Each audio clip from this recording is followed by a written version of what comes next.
Story 1. They often prevent you from making spontaneous plans. For example, you just spent the afternoon with great new friends and they invite you to stay for dinner. Or your date asks you to spend the night, but you cannot because you have to go home to walk and feed the dog. Story 2. The lack of spontaneity is honestly the hardest part. Forgetting what it is like to just leave without calculating bathroom breaks or boarding costs. And yes, the heartbreak of losing them is brutal, but even the smaller daily sacrifices add up over time. I love my dog to death, but I would be lying if I said I did not miss the freedom of pre-dog life sometimes. It is like having a furry toddler that never grows up. Story 3.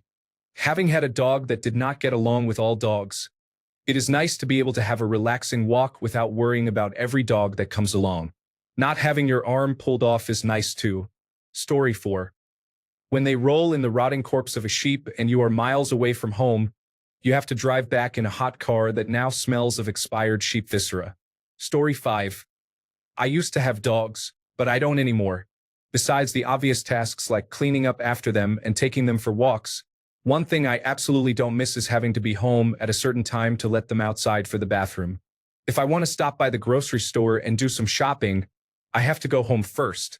If I want to grab a drink with friends after work, I have to go home first. If I have a doctor's appointment after work, I have to schedule it around making sure I can go home first. This also affects vacations. You need to either take the dog with you, board it, or pay someone to watch them. While it's not really a hassle, it is an added expense, and travel is already expensive. Story 6. They do not live long, and losing them hurts. Additionally, they need time, money, and constant care like a forever toddler. Story 7. Sometimes you just do not want to go outside to let them urinate or defecate, but you have no choice. 5 a.m. Too bad you have to go out. 0 degrees outside, you are sick on a fantastic date. Too bad. Time for a urination or defecation break. Story 8. My dog has just decided after 10 years that he is terrified of gas stations, which makes traveling with him a bit difficult. Story 9. At one point in my youth, I worked the morning shift, so at 5:30 a.m., I would be on my way to work. There were a surprisingly large number of people walking their dogs at that hour in the city, in apartment complexes where I guess you do not want your dog to relieve himself inside. Here I was, cursing my existence for getting up at 5 a.m., and people here were doing it willingly. I swore then I would only get a dog if I lived in a house. Story 10. Blessing and a curse to watch them age. My son is 18 and has dementia, which is heartbreaking to watch. He is eating well and has had no accidents in the house, so as long as he is there, we are good with him. Story 11. It is a big commitment. Depending on the breed, dogs need a good amount of exercise and attention, and many prefer a good amount of space. They can also be quite expensive. These are not reasons to avoid getting a dog, but important considerations to ensure you give your dog the life it deserves. Story 12. Border Collie owner here. It wasn't my choice, but I have her. She is hard to connect with. Do you try to interact with her? Pet her? Just relax on the couch with her? No. Ball now. Now. 24/7. Endless ball. Always staring, laser focused on the ball. Take the ball away. Freak out looking for the ball everywhere. Find a new random object to bring to you and stare at. It is ball now. Hair. Hair everywhere. Always. I have had many dogs in the past that I have owned and loved, but this one is hard. Endless ball. She has a big yard to run in and can go do so at any time. She comes in panting, exhausted from running in the yard. The moment she comes in, ball. I wish I had a dog that would just relax on the couch for a bit. Story 13. 1. Having to plan around the dog is like having a child. You cannot just come and go as you please. There almost always has to be some kind of plan. They die. I know that is a brutal comment, but the truth is, for me, the death of a pet does not outweigh the companionship. The worry. I cannot tell you the number of sleepless nights I have had worrying about things like strange behavior, not finishing food, inconsistent bowel movements, and so on. I will say I am a worrier by nature, so this is probably more of a personal issue, but it is the same reason I will not have children. Not all dogs are like the ones you see in movies. Just like people, some dogs have difficult personalities. Yes, you can train dogs to a certain degree, but there is also some nature versus nurture that cannot be controlled. I had one dog that was as sweet and well-behaved as you could find, and another we called the tiny terrorist. It is a complete personal choice, and I think you have to know yourself to understand the true downsides. Everything I mentioned might not affect some people. For me, they are deal breakers, and I will stick to dog sitting for others to get my fix. Story 14. Our dog is very nervous and has difficulty adapting to new situations. We have watched videos, read books, and tried several dog trainers, but ultimately she just has a low tolerance for certain things. This means we are giving up the following for the next 10 years.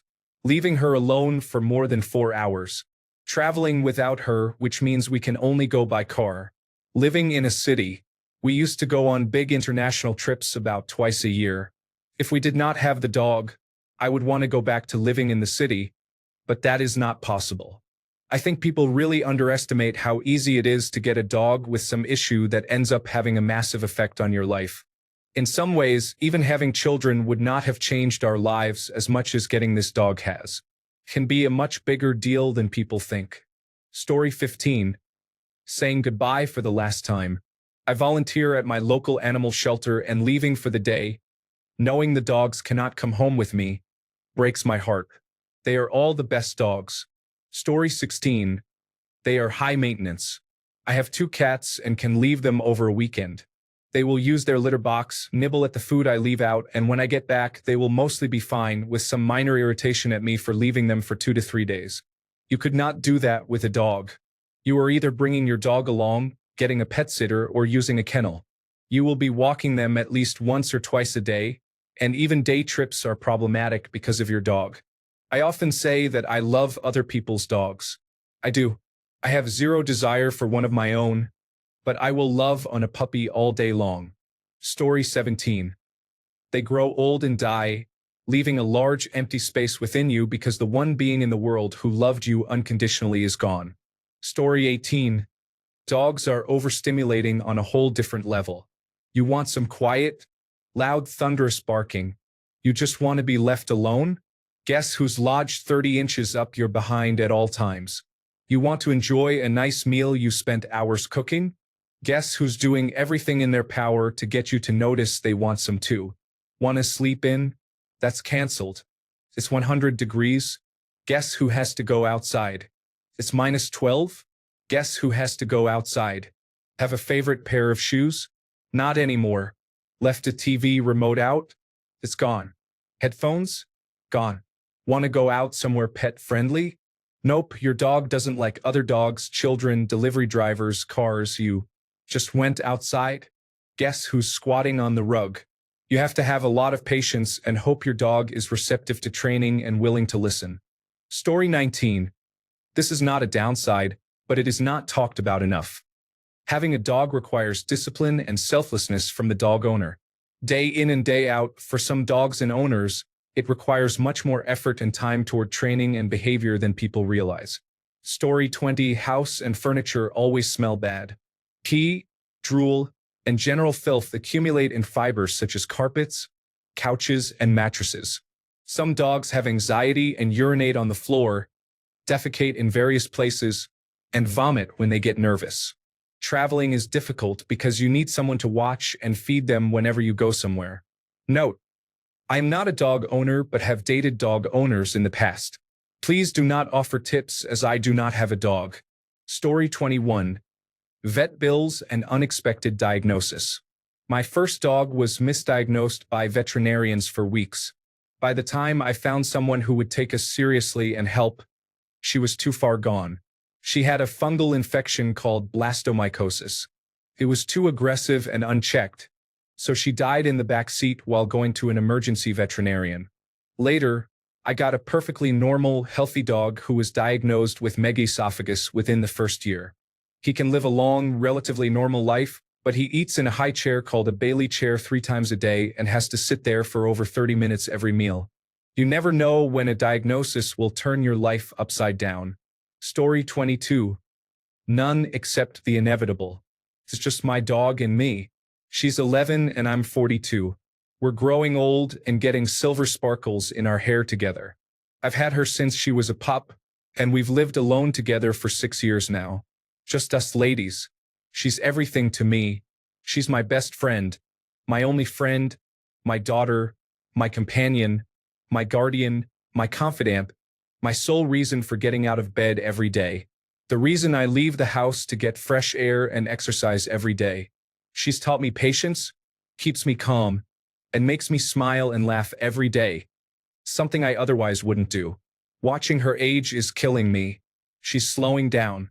She looks great for her age. Everyone is shocked when I tell them she's 11. She's well looked after, spoiled even as she should be, but I can see her slowing. I know we're in the second half of her life. I try not to borrow sorrow from the future, but I know when she goes to sleep, it will kill me. The only downside of having her is dreading saying goodbye. I hope I have the privilege of deciding when we part and say goodbye, and circumstances don't rob us of that, no matter how hard that decision will be. She's a double-coated, long-haired border collie. If there isn't dog hair on it, is it really mine? Of course, she leaves hair everywhere, but honestly, so do I. She gets brushed a couple of times a week, and I vacuum every day. I mop the floor at least once a week, usually more. Having her forces me to keep a clean home, and my floor is cleaner than people who have messy kids. There isn't a single downside to having my girl. I'll put up with the hair, the muddy paws, the endless washing of towels because it's winter here and won't stop raining, so I have to keep cleaning her dirty paws. I'll take the fluff from pulled-apart stuffies all over the floor. I'll accept tripping over balls because one is never enough, and there may be 5 scattered throughout our home at any given time. I'll happily take it all if she'll just live as long as I do. Story 23. I love my dogs, but they do tie you down. You cannot just take off whenever you want for however long you want. Plus, financially, they are expensive as well. Veterinary costs have become ridiculous. Story 24. I love all animals. I was a vegan for an extended period of time and currently limit my consumption of animal products within reason. I even put bugs outside. Having a dog is, in my opinion, the most overrated experience I can think of. Our absolutely perfect sweet boy just passed away a few months ago. Rest in peace, Dexter. He was nearly 13 and perfect in every way. Despite my love for him as a living being that was kind, loyal, obedient, and supportive, having a dog is a huge inconvenience and not worth the effort, in my opinion. You are shackled to your home for anything lasting more than 10 hours. Weekend trip? Boarding costs over $100 a night, with inconvenient pickup and drop-off hours, and requires reservations. Your carpets and furniture will smell like a dog. People who argue otherwise are either lying to themselves or have nose blindness. Want to sleep in? Sorry, you cannot. Want to go to bed early? Sorry, you cannot. Do you enjoy picking up warm, soft dog waste? I do not. Do you like the smell of dog food? I do not. $100 for a bath and a haircut every few weeks. $60 for food once a month or so. Absolute heartbreak when their short life ends and the pain of seeing a loved one struggle before that untimely demise. Do you have 20 or more hours a week to train a puppy? We did, thankfully. Most do not. If it is not trained well, you are in for a decade of hell with aggression, destruction, and liability. Story 25. For me, it is the worry if I have to go on a work trip. I do not have any close friends, and none of my family are dog people, so I get anxiety thinking about what will happen when I do have to take a trip. I do not want to board them or leave them with any strangers. Story 26. I love my dogs, but everything is about dogs. I can't ever sleep in. Wherever I go, they have to come too. Sometimes it is difficult. Story 27. The true downside is knowing this person will love you every time they see you. As they get older, you realize that you will have to see them pass away, but to them, you are their everything. Story 28. The upside is huge, but as the post asks, I will only list the downside. 1. Costs food, toys, medications, veterinary bills. 2. Boarding, as someone else posted, going away for a night, weekend, etc. is difficult without arranging care for your dog. 3. Clean up feces. 3a. Vomit, your dog will vomit and it will be at 3 a.m. 4. Apologies. You know that one friend who visits often and simply does not like dogs. Even your dog? Well, your dog will try to make them their best friend. It is as if they can sense the dislike and will try harder to befriend them. Story 29. When it is time to say goodbye for the last time. I have had dogs my entire life. Each one had their own personality. Some were silly, some always playful, some stubborn, some lazy, and some always wanting to do something. Each one found their own way to communicate when they wanted to play, when they wanted attention, and when they wanted to go outside. Each one had their own feelings about cuddling in someone's lap, how many kisses they would give, or if they would even stop. Some dogs are harder to train. Some dogs are easier. But each difference helps me understand them a bit more. Time waits for no one. Having to say goodbye each time always hits hard. It is something I have never gotten used to. I know there is a good possibility I will outlive my current dog. But that day is not today. So I will give him belly rubs, play with him, and make videos of him being the silliest boy he can be. I will cherish those memories with me until it is my time. And hopefully I will get to see them all again. Story 30. Having a dog is like having a newborn baby for the dog's entire lifespan. They cannot verbalize their needs and are completely dependent on you to survive. Food, water, shelter, bathroom breaks, and connection or bonding and stimulation. Babies, hopefully, grow to be independent adults who, over time, require less supervision. Puppies depend on you to survive, and when they become adult dogs, although they require less supervision if properly trained, they are still entirely dependent on you. You must feed them daily, take them outside for bathroom breaks daily, and take them to the veterinarian when they are sick and then give them their medicine. Not only that, dogs are not necessarily easy. Some dogs do not like men. Some do not like children. Some are allergic to grass. Some need antidepressants or anxiety medication. Some are reactive and may become aggressive. You need to learn their triggers and work with them closely to improve their response. If you have a hard time attending therapy to work on yourself, you will find it even harder to understand and reduce your dog's triggers. If you think starting with a puppy makes you immune to this, then having a dog is not for you. You also need to learn about the breed you plan to buy or adopt. Each breed has its own job and lifestyle that best suits it. Your lifestyle should match the dog's needs. The dog should not be expected to match your lifestyle. Please do not get a blue heeler or border collie if you are not currently a very active person. A dog will not turn you into a participant in a 5K turkey trot on Thanksgiving. Your dog may become destructive or aggressive if its daily exercise needs are not met. Similarly, you would not want to get a dachshund if you want a dog to go on long walks or bike rides. They are not made for that. You also should not get a dachshund if you already have pet bunnies or ferrets. If you dislike people snoring at night, do not get a pug, Boston Terrier, or bulldog. If you dislike random silent but deadly farts that could clear a room when you have company over, do not get a dog because they all can do this if your guests slip them scraps from the table or if you purchase chicken and rice-flavored dry food instead of salmon and vegetable flavor. If you dislike dog fur on your clothes, your choice of dog breeds will be very limited. If the dog has hair, grooming is a sacred ritual. Visiting a professional groomer can be costly, but it is even more costly to the dog's health if you neglect grooming. Story 31. The smell of the house, the slobber, picking up mess and feeling the warmth and softness, hair everywhere, the noise, the mess, the responsibility. Story 32. Very worth it, but 1. Hair everywhere all the time. The house will smell of dog, and so will you about 2 hours after you shower if they are in your general vicinity. You are sick, the weather is awful, you will still have to go outside and walk them. Expensive even without health complications. No more impromptu outings of any kind. This includes vacations, day trips, and being with your family or friends longer than planned. Lifespan. My oldest dog is now almost 6 years old, and I have not gone through losing a dog yet, but I think about it sometimes and I know I will be devastated. They are the best in the world. It is almost silly to think about these things compared to how much you love them, but it is good to be prepared. Story 33. The smell is obvious to non-pet owners. Hair, time investment needed to look after the pet, money for pet care, and damage to the house are concerns that a dog may cause. Story 34. They are always at my heels. I feel smothered by them. They shed too much. They limit the places I can go.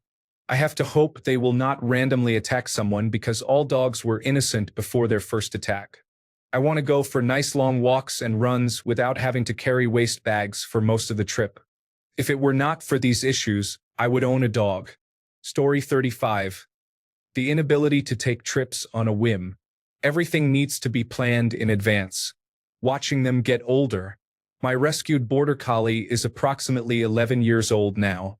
She started becoming incontinent, and it is a challenge. I have swapped out dog beds with piles of washable waterproof blankets and do a lot of laundry. I still would not change anything. Story 36. Being tied to her, I cannot always bring her with me, and she restricts my freedom to just take off for the weekend. This is where cats are better. Leave them a bowl of food and water, some treats because they are spoiled, and a clean litter box, and you can take off for the weekend. Story 37. A dog's lifespan is heartbreakingly short, and when their time comes, it is impossible to prepare for the pain, the grief, the emptiness, the silence they leave behind. It cuts through you. You have not just lost a pet. You have lost one of the most loyal, loving souls to ever walk beside you. They loved you more than they loved themselves, and saying goodbye to that kind of love feels unbearable. Story 38. They die. You will be your dog's best friend for their entire life, but they will only be your best friend for about 10 years. It is sad. Story 39. The non-stop loud barking, the hair, the smells, veterinary bills, safety risk for children getting mauled, irritating your neighbors from the constant barking. No independence, meaning dog sitters are needed. Ripping up things, the barking. Story 40. They are very messy. They wipe their dirty bottoms on everything because they do not clean properly. They track dirt all over your house. Imagine if your children never took their shoes off and ran around the house and furniture in their dirty shoes. That is a dog. Dogs are very messy, and I will not own one again. But I love other people's dogs since I do not have to clean up after them. Another downside is they need constant attention. You frequently have to take them outside to use the bathroom, and you need to go on walks regardless of the weather every single day. They really disrupt your entire day, every day. It is like having a 5-year-old again. Story 41. They are really expensive. The late Greyhound cost over €200 a month for food and veterinary care in his last 2 years, and that was before the veterinary fee catalog was updated. It is more expensive now. I never want to be in the position of having to put a pet down because I cannot afford necessary, sensible treatment. No, my dog did not get the implant and gold crown some veterinarians suggested. The broken tooth was simply pulled. So currently, no dog. He was tall but calm and easy to just sit down somewhere while the humans had some food. However, there is always a small nagging thought to keep an eye on him in case he gets a bad idea or needs to go. It is not quite as exhausting as minding a toddler. Other dogs can require more effort than an old greyhound, but it is not too far off. Hair everywhere. Mine shed only once a year, from August to June. No, short-haired dogs are not any better. The roaming woolly mammoths under furniture I had with a long-haired dog were more impressive. But the long fur was easier to remove from clothing than the short, pointy hairs that poke deep into fabric and foot soles. Story 42. Being responsible and committed to doing what is needed to ensure a good life for the dog. In my case, the joys outweigh any negatives. Story 43. For the first few months, you have to watch them almost constantly, or else they will eat something they should not or make a mess all over your house. Puppies are cute but require a lot of care. Story 44. Going on vacation or a long weekend with spontaneity, veterinary bills, cleaning up diarrhea, urine, and vomit on the carpet, dog hair everywhere, and having expensive furniture ruined or even damaged to the walls and molding during their teething phase. The love is worth it, but the upkeep is significant and not often discussed. Story 45. They take a lot of time and energy to maintain properly. My sister decided to adopt a rescue husky, bringing a whole new meaning to high maintenance, and she practically never did anything to take care of it. I'm not really a dog person. I love my cats though. But when we were roommates, I was basically the one taking care of the dog despite the several times it bit me. I still have the scars. I'm heat intolerant and have a bad leg due to shrapnel, so you can imagine that taking it for walks during the summer was challenging. Dogs can be absolutely wonderful companions, but you need to put in the work. Story 46. Not being able to take trips without hiring a pet sitter is difficult. They are also very expensive, especially when pets get older and develop health issues. Our last dog, rest her sweet soul, had bone cancer, and we spent $7,000 to have her leg amputated. She enjoyed 2 more wonderful summers after that. The grief of losing her is still very painful a year later. We miss her so much. We got a puppy too soon after because the void was so loud. We love our puppy, but she isn't the same. Ripley was our heart dog. Story 47. Dog owner for 10 years. He was great and we miss him every day. Yes, you are tied to their needs. It is also worrying when they get sick and eventually when they die. Having one forces you to exercise more because you take them out for walks. I noticed this after we no longer had him. My advice is not to get one when you are young and single. Save it for when you are settled down a bit in life and have the time to commit to a furry friend. Even better when you have kids. It just kind of blurs into your daily life. Story 48. A lot of people do not realize that a dog is not fully trained right out of the box. Reactive dogs, especially, can be problematic and need to be worked with, so they can live safely and comfortably among people and other dogs. They are a major commitment but can be very rewarding. Story 49. A dog should be your best friend and a part of your family. However, like any family member you are responsible for, sometimes you have duties at home that prevent you from doing other things. For me personally, I waited a long time to get a dog, and when I finally did, nothing could keep me from going home to him. Unfortunately, the biggest downside is that dogs do not live very long. Mine died of a brain tumor at 3.5 years old, with absolutely no warning except maybe 2 weeks after diagnosis. The hardest part is once they are gone, you have a permanent hole in your heart. Story 50. I am about to provide the best and most accurate answer. Their lives are too short, and their deaths bring about a special kind of grieving because you cannot help them process their impending demise. All you can do is physically comfort them. Story 51. You watch a living animal that loves you unconditionally grow old, and it is most likely your responsibility to decide when that animal needs to be euthanized. Story 52. Loving them so much that you are already sad about the day they will pass away. Also, finding someone you trust enough to watch them if you cannot travel with them. If you do not have friends or family who will watch them for free, it can be expensive. Story 53. Having to say goodbye forever at some point. No one talks about how traumatizing it is to euthanize a dog. Story 54. When they get old or sick and leave you, it is hard to say goodbye. That is the only downside I see, honestly. Story 55. They will die someday. My 17-year-old dog, who was raised with me, had to be euthanized 1 month ago. She died quietly while I was by her side. I think that is the worst experience I have had in my whole life. I will never forget her. Story 56. My dog died 2 days ago, and that is definitely the biggest downside. It makes you seriously consider not doing it again because of how painful it is. Story 57. To me, the only downside is knowing that one day this animal you love and adore, and who loves you unconditionally, will die. You will most likely outlive them. Some of the worst pain I have ever experienced is from the loss of a dog. Thanks a bunch for sticking around till the end of the video. Remember to subscribe, and until next time, stay awesome and goodbye.